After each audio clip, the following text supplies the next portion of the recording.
Well, good morning, everybody. It's great to be with you, see some familiar faces, which is always wonderful. What did we say? Love is the spirit of this church. When you walk in this place, you feel that overwhelmingly, so thank you all for being so welcoming and the spirit of love that's here. I'm just grateful for this morning. Like Vicki said, my name is Michael. I'm one of the co-pastors at Galveston Central Church. Been coming up on year 8, which is hard to believe here in Galveston. Originally from Connecticut, but came to Texas as quickly as I could. So it's too cold up there. So I think Judy is going to help out with some presentation stuff. I don't know if we can get them on the screen, and she's going to share some slides that I have. Thank you to Judy for doing that. And then today, just kind of an overview of where we're heading. I want to tell you a little bit about Central, the history of the church. I'd like to tell you a little bit about the work that we're involved with now, and maybe dream of some ways that our vision and values might extend beyond our little community and might be embodied here and other places as well too. So I'm just going to wait for that to come up on the screen. That's okay. Hey, there we go. Perfect. Thank you, Judy, so much. Judy's going to get a workout today because I got a lot of slides, so a big thanks for that. So there's a picture of Central. You know, Central is a really old church. It's been around since 1885. So we can go to the next slide, Judy. Central was started in 1885 by Miss Eliza Perkins. There she is in her lace and her glory. And at that time, the membership of the church was 16 people. There's 13 kids and 3 adults. And they met in, God bless them, right? So met in the front yard of Eliza Perkins' house off Avenue I and 39th Street. And it was like a mission Sunday school, one of the first United Methodist congregations that started here on the island. This little community grew. And next slide, Judy. By 1913, they bought property off of O&a-Half, which is where we are now. And before they built the building that's there, they put up this little tabernacle. Isn't that sign just great? Revival services here. And this community was growing. Judy, we can go to the next slide. Here's a great photo of some of the women bringing the workers lunch. Central's done an amazing job of history. But pay attention to the faces and sort of the demographic of this community. Next slide. 1931, they finally built their first brick building. This building's still standing. Membership had grown by that point to 446 people. Amazing, from that little 16-person mission Sunday school. Next slide. In 1957, they built the new sanctuary, Stokes Hall in the back. It's about a 20,000 square foot campus, and membership was just under 1,000 in the 50s and 60s. So this kind of booming community, it was sort of the who's who of everybody's in Galveston, a very white, very wealthy church. We can look at some of these next pictures too. Again, pay attention to kind of the faces that are present. Lots of kids in the choir. The sanctuary looks a little bit different now, but lots of people. Next slide. This is a neat one. Pre-AC, so they had these fans. Rather than hanging them from the ceiling, they came up from the floor, so you couldn't turn them on too high or you would take off like a helicopter, I think. But next slide, Judy. So lots of kids. Again, very white space, which I think is important for us to realize. Next slide, Judy. So in 2013, we in the Methodist Church have this thing at the end of the year called Charge Conference, which is where we have to file all of these reports and things. And the pastor, who was the pastor there before me, in his pastor's report wrote, "We are facing a membership crisis that is difficult to overcome. This community that once boasted close to 1,000 members, at this time was worshiping an average of 4 people on Sunday mornings." And so the question, of course, becomes what happened, right? This church you saw the pictures, lots of young faces, a thriving community. What happened? We'll show kind of the membership trajectory with this next slide here. That's not good. You want that to be going the other direction. And so that little tiny bar at the very end is whenever our bishop said, "Hey, Michael, why don't you go and see what you can do there. There's only 4 people, so you can't screw up too bad. And if you grow by 1, it's a 25% increase, right? So we loved percentages in those early days. And so as I started listening to stories, it became very clear that Central had sort of become an island on an island, if you will. This was a community that had sort of forgotten about the neighborhood it lived in and became very, very inward focus. You saw the faces. Our neighborhood doesn't look like that anymore. It's a wonderful mix of folks from different socioeconomic backgrounds, different theological backgrounds, different races and ethnicities. And Central had kind of forgotten that. And so one of the passages I want to use this morning to kind of think about this is on our next slide. This is from Exodus chapter 3, verses 7 through 10. And I think for me, again, coming from a Christian tradition, this is like the linchpin of everything that's going on in the scriptures, I think. To make sense of the work of Jesus, to understand God's work through history, it comes from this simple passage. And here's what it says. It says, "Then the Lord said, I've clearly seen my people oppressed in Egypt. I've heard their cry of injustice because of their slave masters. I know about their pain. I've come down to rescue them from the Egyptians in order to take them out of that land and bring them to a good and broad land, a land that's full of milk and honey, a place where the Canaanites, the Hittites, the Amorites, the Perizzites, the Hivites, and the Jebusites all live. Now the Israelites' cries of injustice have reached me. I've seen just how much the Egyptians have oppressed them, so get going." This is God talking to Moses.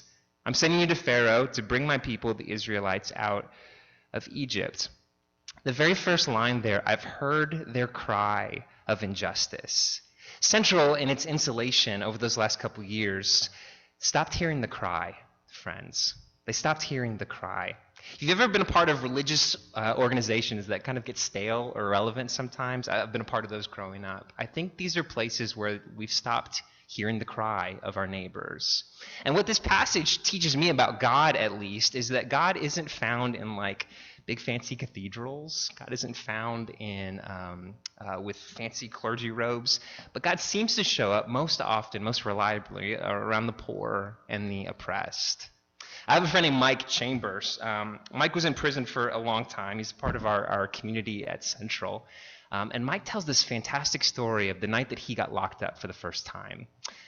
Mike was upset, obviously, because the next couple of years of his life were going to look very different than he had planned. And so he's in his prison cell, and he's crying, and it's late at night. He's just overwhelmed by the grief of his situation. And all of a sudden, Mike's prison cell just lights up. I mean, the whole thing just fills with light. And this is how Mike tells it. He looks up and he sees this like glowing figure in the room with him, which is shocking, right? Because the prison cell door is closed. And Mike hears these very simple words that day. "Mike, I haven't forsaken you. I'm here with you, even in this place." It's an amazing story the first time that Mike told me that. But what makes the story even better is Mike was sure to tell me that this angelic figure wasn't like floating just above the ground. It wasn't wearing these big fancy robes or pontificating from on high. It wasn't sitting on a throne. This angelic figure was sitting on the toilet in Mike's prison cell, okay? JC on the WC, if you will, right? This is where I think Angel Soft got their branding from, maybe. But the point is that, again, that God shows up, it seems to me, in places like prison cell toilets, often with the mess and the muck of this world, with the poorest and the most vulnerable among us. Central had forgotten that. And so, next slide, Judy. The simple idea is that when we hear the cry of the poor and the needy in our midst, I think that's when we find ourselves with God, with the divine. God seems to show up in those spaces. And again, Central had stopped hearing the cry. And I think that's a good diagnosis of sort of what happened in that space, why the decline was the way that it was. So next slide. I was appointed here again in 2014, and we recognized that Central had a really bad reputation in the community. It was known as sort of the old white racist church, which I wasn't crazy about. That might sell in some parts of the South, but we weren't interested in being that church. And so we shut the church down for about 6 months, boarded it up, make it look like it was abandoned, and started brand new in February of 2015 with an eye towards who church had stopped working for. And so Central is a wonderful mix of surfers and soccer moms. We have a large LGBTQ population. We have folks from the streets that sit next to millionaires on Sunday mornings. It's really an amazing place. But the linchpin for us, when things started to change, was this day. This was at a picnic we had in 2018 out at Kempner Park, which is one of my favorite places on the island. It's just down the street from Central. And we got barbecue, and our community was outside, and we were enjoying time together. And if you know Kempner Park, it's where a lot of Galveston's unhoused and unsheltered folks tend to hang out. And so my folks, being good church folks, did what they're supposed to do and invited these, people experiencing homelessness to come and eat with us, and we had a great time. And then they said, you know what, we're going to be really good church people, and we're going to invite them to service with us on Sunday morning. And so they invited them to church. The next Sunday rolls around, and would you believe that these homeless people had the audacity to actually take up my friends on their offer, okay? Yeah, they showed up, and a lot of them did. And all of a sudden, Central always does food before we gather together on Sundays, and that food went pretty quickly that Sunday. And we started hearing stories, and we started connecting with that cry that had been missing from Central's story for all of those years before. And this beautiful, wonderful, unexpected community began to emerge of people that have no business being in communion with each other, discovering all these things that they have in common. So we started listening and paying attention, and very organically from that space started developing ministries and outreaches to help our friends who had become family in this space. So this is a picture from that wonderful day that really changed everything for Central. Next slide, Judy. Yeah, and so from that, you can see where things changed pretty dramatically, right? So, which is exciting. That graph makes me a lot happier than the previous one. But because of this focus on the poor, because of welcoming folks that had previously been excluded from the church, that kind of love, like I was describing in this place, is contagious for folks. And the place just exploded. Now, COVID's messed with that a little bit, but it's this wonderful mix of everybody who's a nobody on Sunday mornings. Every single Sunday when I'm up on my little stool that I preach from, I find myself asking, what the hell do any of these people have in common with each other? And it's this desire to see love and justice and grace to be embodied in Galveston. So next slide, Judy. Talk a little bit about the things that we do at Central, social services. These are some of our stats from 2021 last year. In 2021, we served over 8,000 hot meals to folks. We serve lunch on Tuesdays and Thursdays and breakfast on Sundays. Folks can come in, and this is good food, y'all. It's not prepackaged stuff. It's not stuff with a lot of preservatives in it. We're able to offer vegetarian options for folks. If you're living on the streets, your ability to choose and have autonomy is very limited. And so to give people options to have the dignity of choosing your meals, we're able to do that.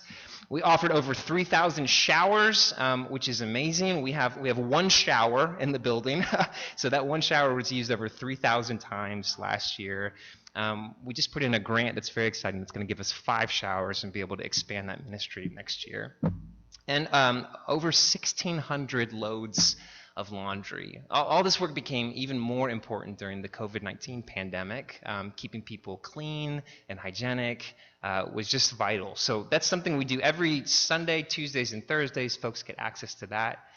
In addition to that, we've got some really fun things like a bicycle repair shop. It's not something I ever would have dreamed about. Whenever I was going to seminary, there was no class on how to fix bicycles. But we were having a community meeting because I believe in flattening power dynamics, and it's not my church, it's our church, and that includes those of us on the margins. And so at our own community meeting, somebody said, my bike keeps breaking down, I can't afford to fix it, or I keep getting tickets because if you don't have a light on your bicycle after dark, it's a $200 and something ticket that's impossible for our folks to pay, which means they go to jail to sit. It's awful. And so they said, could we do something about that? And so made some phone calls, and we partnered with a shop in Seabrook that gives us parts for free or at cost.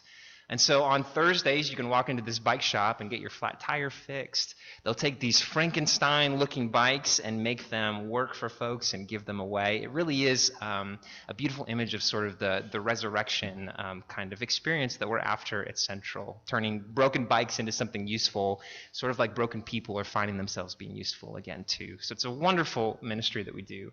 Computer assistance, when stimulus checks were coming out, if you didn't know how to apply for that, and it's life-changing money for folks. And so we were able to help them get access to that, to help file taxes at the end of the year.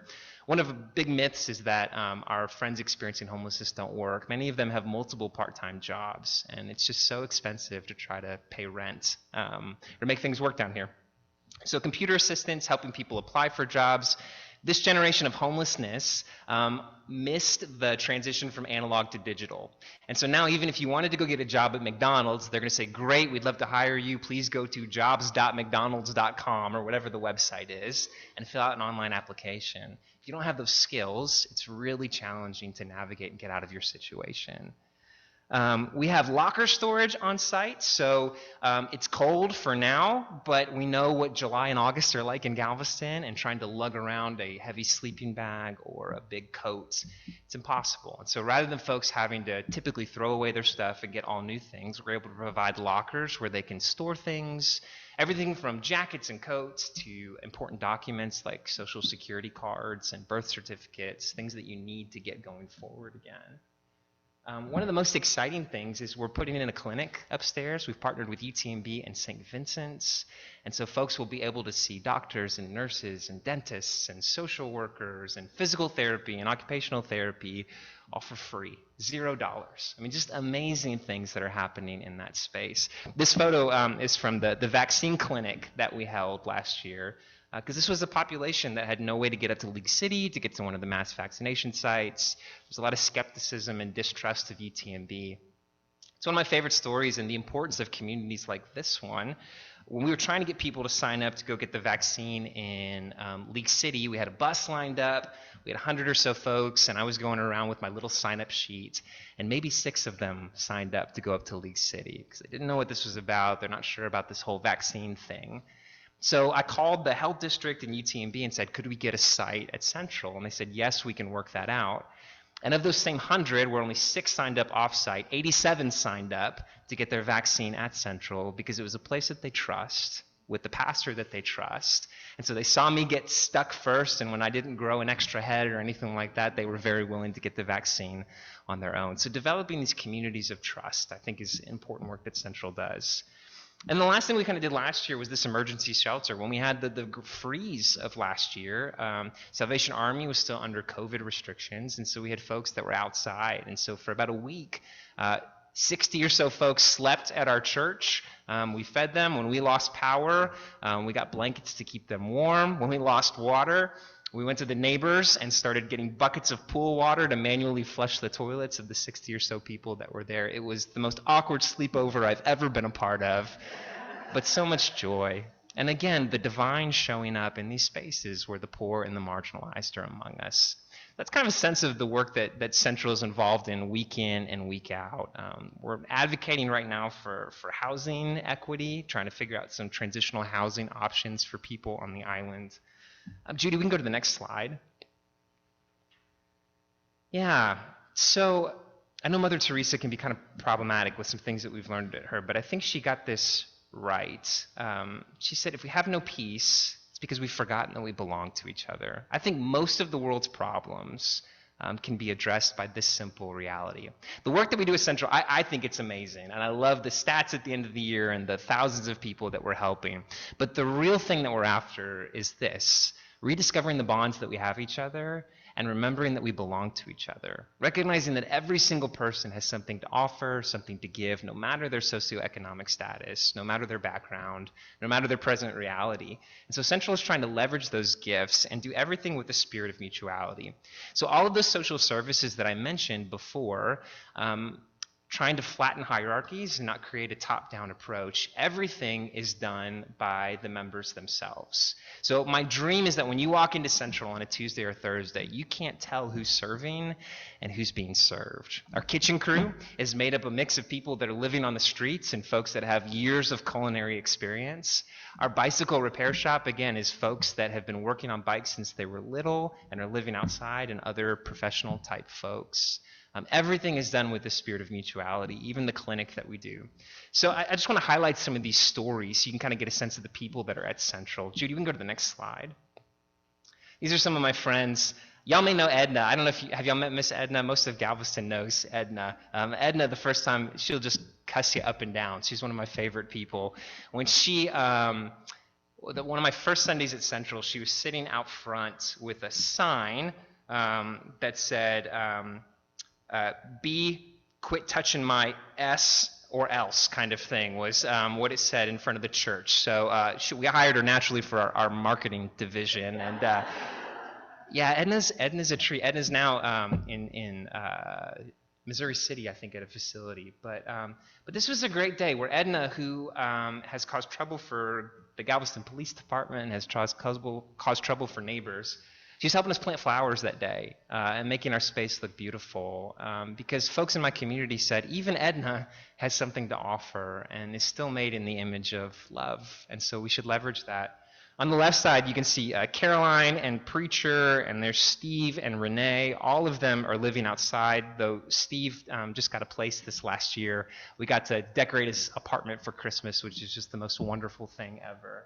But that's them serving food to fellow community members. They're not paid, but they feel like they belong. They'll often say things like, Central is my home away from homelessness, or this place makes me feel human again. These are some of my friends. We can do the next slide. To the left, this is Lucky Deshawn, unbelievable artist. And so Lucky will do art for us. There's a picture of Jesus that he did. He's done other things up in our clinic because I think art is so important. We talk about the theological a lot, but the theopoetic is just as important. And so Lucky is helping us engage with faith in really beautiful ways through art and offering classes for folks. This is my friend Steve that I mentioned too. Steve had been homeless since 2015 until last year when we got him into a place, which is just amazing. And Steve's at Central every day, volunteering to take out trash, to help cook, to do whatever it takes. He's bought in. This is his community. He belongs here. These are some of my friends. I'm going to the next slide. Yeah, to the left, this is Mike Atkins. We call Mike Headlight because he only has one eye, which is terrible, but that's what he told us to call him. So Mike, when he was in high school, was in an accident where his left eye was shot out, actually, and so was a star athlete and then couldn't compete anymore because of a gun violence incident. And so Mike has found himself on the street. But Mike is a hustler and has incredible skills. And so we were able to leverage some of those skills that Mike has to help him start a, what are those, the light, like cleaning the lights on your cars. So the nickname Headlight worked out really well, actually. And so Mike will, he's got a little business now that he's running and making ends meet, helping people keep their cars clean. This is Ricky. Ricky runs our bike shop. That's a picture of a bike that he built for me for my birthday unexpectedly. I mean, just unbelievable generosity and giftedness from Ricky. Ricky, when he was 5 or so, had a fever that lasted for over a week. And with that came some intellectual disability and cognitive damage. So Ricky can't read or write. But Ricky can build bicycles like nobody's business and is helping so many folks get mobile, get to work. Ricky does things that I couldn't do in my wildest dreams, and I'm learning a lot from Ricky. Again, everybody has something to offer with the Spirit of Mutuality. Next slide. Yeah, there's David on the left. David's a sad story. David died last year because David couldn't get access to health care that he needed, and David couldn't get inside for a place. And so we're hoping that this housing thing that we're working on is going to be named after David. But David was a professional barber. David cut my hair for a long time. And David would offer these skills and these gifts again to the community. Everybody has something to offer. Everybody belongs. There's KC grilling up for us. That was a day we had just a community. And I hope you can feel the joy in all these pictures too. I mean, these people it's just unbelievable. So next slide. Yeah, and I think this is the last group. Billy Ray, you may have seen on the seawall before. Billy Ray will often post up by Murdoch's. He lives in a little white van, and he takes palm branches and turns them into these unbelievable art forms. So there's a cross with roses on it for Easter, and for Palm Sunday, everybody got one of these beautiful crosses that we paid Billy Ray to make for folks. He's holding a grasshopper that he made. He does animals and turns palm branches, again, trash, into something that's beautiful that he can sell to make a living. Unbelievable talent that we drive past and don't see him most days. And then this is Kenneth. Kenneth fixed all of the I don't know what it's called, grouting or the mortar stuff with the bricks on our building's falling apart. It's been around since 1885. And so Kenneth, again, this random person living on the streets was able to help us secure a portion of our building that was going to come down otherwise. Just amazing generosity, amazing gifts, amazing skills that folks are offering. Next slide, Judy. Yeah, so all of this kind of boils down to this spirit of curiosity. It's one of our core values at Central. We have 5. They all start with C because it makes it easier for me to remember. And there's 5 of them because I only have 5 fingers on my hands. So our first value is creativity. We want to do everything we can creatively. That's like artsy-fartsy creativity, but also problem-solving creativity. We need folks that are dreaming about how to fix homelessness and poverty in Galveston. Curiosity is one of our values, which I'll talk about in just a second. Community is one of our core values. Again, I'm just convinced that community isn't something that we create. It's something that we discover about each other. When I learn and respect you as a human, that you are somebody of inherent worth, we have infinite things in common. It's learning to uncover those about each other. Care for the whole person. I believe your spiritual life is your actual life. It's not like a portion of the pie, but it's the lens through which we see the whole thing. That's why we care about things like healthcare and housing and not just floaty fat babies on clouds kind of stuff, right? We actually care about real people. And then collaboration. Part of the joy of being here today is working together with folks like you, with UTMB, with this city. We work together instead of a competitive spirit. But curiosity, I think, is one of our most important values. I had an Old Testament professor. His name was Roy Heller. And he said, you guys got it all wrong. It's not love. You guys talk about love all the time. Love is not the core Christian value, the core human value, however we want to think about that. He said it's got to be curiosity. He said, because if I'm to love you, I've got to know something about you. I have to be willing to move towards you. And so curiosity is this driving force that propels me towards my neighbor, towards the divine in a more open stance, towards the world. It's the posture that gets me out of myself and willing to open up. I think especially over the last 2 years, if you're like me, your fists are more often like this than like this, right? Cynicism, jadedness, a certain closed offness that kind of creeps into the soul and parts of our hearts. And so curiosity is the radical unclenching of the fists, if you will, towards my neighbor, towards people who look and act and live very differently than I do, but are people of sacred worth. I love words, and so I always assume that the word curiosity came from the Latin word cur, C-U-R, right? If you've read St. Anselm's Cur Deus Homo, it means why, the God-man. So cur means why, which would make sense for curiosity. But the word curiosity, the etymology is actually cura, is where it comes from, C-U-R-A, which is where we get our word cure, C-U-R-E, from. It's where we get the word healing from. And so there's something about this posture of openness, this moving towards my neighbor, moving towards the world, moving towards the poor, the other, that when that happens, healing happens, mutual healing happens, the world starts to get turned right side up again. There was one Sunday at Central.